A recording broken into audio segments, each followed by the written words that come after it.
¿cómo se producen o por qué se producen esas rupturas tan graves que en Chile pareciera ser que están más o menos parceladas como en 40 años, en fin? ¿Por qué se producen en las sociedades tal nivel de ruptura, de enfrentamiento, de polarización o de osidad política que llevan a que efectivamente se produzca ya un quiebre institucional, constitucional y democrático en los países, en las sociedades? Primero una cuestión de principio, ¿ah? Una sociedad para subsistir, para existir, para desarrollarse, requiere ciertos consensos básicos, ciertos acuerdos fundamentales sobre su régimen político, sobre su organización económica social, sobre los principios de autoridad que establece, sobre una forma de comprender el Estado de derecho y deberes de las personas en sociedad. Si eso no existe, la cosa se complica mucho. Ahora, eso existe en general en las sociedades, más o menos. ¿Cuándo esto empieza a fallar? Cuando una sociedad que se supone que tiene un corazón, un principio de unidad básico, Básico. esto se quiebra en dos, o sea, cuando la concordia se vuelve discordia. Esto lo explica José Ortega y Gasset en un magnífico ensayo que se llama Del Imperio Romano, analizando la crisis de la República Romana, y lo explica también Cicerón en su obra sobre la Sobre la República, que es República. precisamente sobre la ruptura del consenso básico en Roma.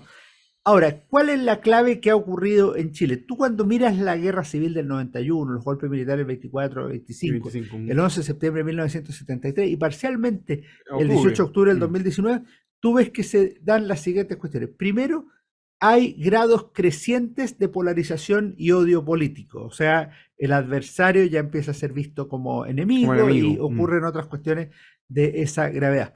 En segundo lugar, hay una discordia constitucional. Esto significa que aquella carta fundamental que debiera unir, fijar los principios de organización de la ciudad, de la sociedad, aquello que nos une, nos comienza a dividir. Nos divide el régimen político, presidencial, parlamentario, en la constitución del 25, perdón, de 1891, la interpretación del 33, lo mismo en 1925, y ciertamente la disputa entre el socialismo y el antisocialismo en 1973. O sea, hay una discordia constitucional de fondo. Importante. Mm. En tercer lugar, hay una violación a la Constitución y las leyes, que la puede haber hecho el presidente de la República, la puede haber hecho un gobierno, la puede haber hecho el Congreso Nacional, por ejemplo, en el ruido de sable de 1924. Y finalmente, salvo el 2019, hay un llamado explícito o implícito, pero habitualmente explícito, a los militares a intervenir. Por Claro. ejemplo, en 1890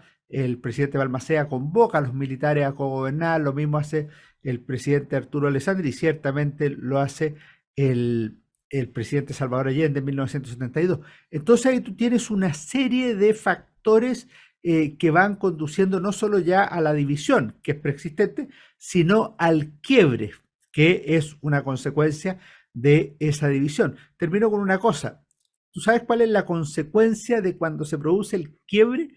Es que después se crea un régimen Un político régimen nuevo. político. El régimen Mm. parlamentario en 1891, el régimen presidencial de la Constitución del 25. 25 y luego la Constitución de 80. 1980. Entonces hay que estar atentos, o sea, si uno tuviera que decirlo como un médico que diagnostica estos problemas, es decir, ojo cuando se van produciendo esta serie de cosas que habitualmente ilustran un Claro. quiebre más profundo de la Ya una, sociedad. una ruptura.